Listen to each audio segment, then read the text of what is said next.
ಸ್ನೇಹಿತರೆ, ಇನ್ನೇನು ಕೆಲವೇ ದಿನಗಳಲ್ಲಿ IPL ಹಬ್ಬ ಸ್ಟಾರ್ಟ್ ಆಗುತ್ತೆ. ಅದಕ್ಕಾಗಿ ಎಲ್ಲ ತಂಡಗಳಾಗಿರ್ಬೋದು, ಎಲ್ಲ ಪ್ಲೇಯರ್ಗಳಾಗಿರ್ಬೋದು ಭರ್ಜರಿಯಾಗಿ ತಯಾರಿಯನ್ನು ನಡೆಸಿದಾವು ಅಂತಲೇ ಹೇಳ್ಬೋದು. ಇನ್ನು ಬ್ಯಾಟ್ಗಳನ್ನು ಭರ್ಜರಿಯಾಗಿ ತಯಾರಿಗಳನ್ನು ನಡೆಸಿದ್ದಾರೆ. ಇನ್ನು ನಮಗೊಂದು ಕಾಡ್ತಾ ಇರೋ ಪ್ರಶ್ನೆ ಏನಪ್ಪ ಅಂದ್ರೆ, IPLನಲ್ಲಿ ಬಳಸ್ತಾ ಇರುವಂತಹ ಬಾಲ್ ಐತಲ್ಲ, ಚೆಂಡು, ಅದು ಯಾವ ಚೆಂಡು, ಅದರ ಬೆಲೆ ಎಷ್ಟು, ಅದರ ವಿಶೇಷತೆಗಳೇನು ಅಂತ ನೋಡೋದಾದ್ರೆ ಸ್ನೇಹಿತರೆ, ನಮಸ್ಕಾರಗಳು ಸ್ನೇಹಿತರೆ. ಟಾಪ್ ಕ್ರಿಕೆಟಿಂಗ್ ಅಪ್ಡೇಟ್ಗೆ ತಮಗೆಲ್ಲರಿಗೂ ಪ್ರೀತಿಯ ಸ್ವಾಗತ. ಇನ್ನೂ ಯಾರೆಲ್ಲ ನಮ್ಮ ಚಾನಲ್ನ ಸಬ್ಸ್ಕ್ರೈಬ್ ಮಾಡ್ಕೊಂಡಿಲ್ಲ, ಬೇಗ ಸಬ್ಸ್ಕ್ರೈಬ್ ಮಾಡ್ಕೊಳ್ಳಿ. ಅದೇ ರೀತಿಯಾಗಿ ಬೆಲ್ ಗಂಟೆಯನ್ನು ಹೊಡ್ರಿ ಅಂತ ಹೇಳ್ಕೊಂಡು ಇದೀಗ ನ್ಯೂಸ್ಗೆ ಹೋಗೋಣ ಸ್ನೇಹಿತರೆ. ತುಂಬ ಜನರಲ್ಲಿ ಒಂದು ಪ್ರಶ್ನೆ ಕಾಡ್ತಿರ್ತೈತಿ, IPLನಲ್ಲಿ ಯಾವ ಬಾಲನ್ನು ಬಳಸ್ತಾರ, ಯಾವ ಬ್ಯಾಟನ್ನು ಬಳಸ್ತಾರ ಅಂತ ಹೇಳ್ಕೊಂಡು. ಬ್ಯಾಟ್ಗಳು ಸ್ನೇಹಿತರೆ ಅವರವರ ವೈಯಕ್ತಿಕವಾಗಿ ಡಿಪೆಂಡ್ ಇರುತ್ತೆ ಪ್ಲೇಯರ್ಗಳ ಬಗ್ಗೆ. ಕೆಲವೊಂದಿಷ್ಟು ರೂಲ್ಸ್ಗಳಿರ್ತಾವೆ, ಅದನ್ನು ಫಾಲೋ ಮಾಡಿಕೊಂಡು ಆ ಬ್ಯಾಟ್ಗಳನ್ನು ತಯಾರು ಮಾಡ್ಕೋತಿರ್ತಾರೆ. ಇನ್ನು ಬಾಲನ್ನು ನೋಡಿದರೆ ಇವರು ಖುದ್ದಾಗಿ ಅವರೇ ರೆಡಿ ಮಾಡ್ತಾರೆ ಸ್ನೇಹಿತರೆ. ಇನ್ನು BCCI ಇರ್ಬೋದು, IPL, ICC ಅವರೇ ಇರ್ತಾವೆ, ಅವುಗಳನ್ನೇ ರೆಡಿ ಮಾಡಿಕೊಂಡು ಬಾಲ್ಗಳನ್ನು ಬಿಡ್ತಾರೆ.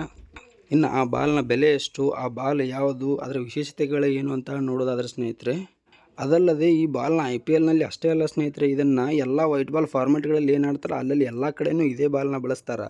ಬಟ್ IPLನಾಗಾಗಿ ವಿಶೇಷತೆ ಏನಿಲ್ಲ. ICC ಟೂರ್ನಮೆಂಟ್ಗಳೇನಿದಾವಲ್ಲ ಅದರಲ್ಲಿ ವೈಟ್ ಬಾಲ್ ಫಾರ್ಮೆಟ್ ಎಲ್ಲೆಲ್ಲಿ ಆಡ್ತಾರೆ ಇವುಗಳನ್ನೆಲ್ಲ ಅದರಲ್ಲೇ ಯೂಸ್ ಮಾಡ್ತಾರೆ ಸ್ನೇಹಿತರೆ. ಇನ್ನು IPL ಪಂದ್ಯಗಳಿರ್ಬೋದು, ಇನ್ನು ICC ಪಂದ್ಯಗಳಿರ್ಬೋದು, ಇನ್ನು ದ್ವಿಪಕ್ಷ ಸರಣಿಗಳೇನಿದೆ ನೋಡು, ಈ ಬಾಲ್ನ ಉಪಯೋಗಿಸ್ತಾರೆ.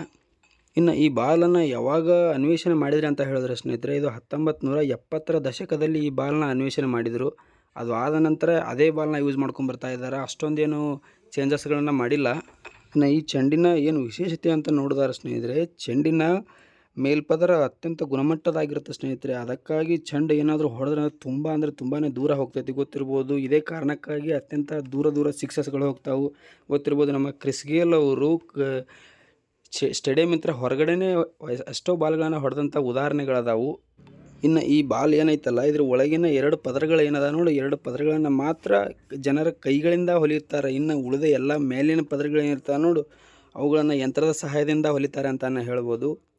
ಇನ್ನು ಈ ಬಾಲ್ದ ಹೆಸರು ಏನಪ್ಪ ಅಂದ್ರೆ ಸ್ನೇಹಿತರೆ, ಇದು ಕೋಕ್ ಬುರ್ರಾ ಅಂತ ಹೇಳ್ಕೊಂಡು ಈ ಬಾಲ್ನ ಹೆಸರು. ಅದಲ್ಲದೆ ಈ ಬಾಲ್ನ ಬೆಲೆ ಎಷ್ಟೈತಪ್ಪ ಅಂದ್ರೆ, ಟೋಟಲಾಗಿ ಈ ಬಾಲ್ನ ಬೆಲೆ 18,000 ರೂಪಾಯಿಗಳದ ಅಂತ ನೋಡಿ ಸ್ನೇಹಿತರೆ.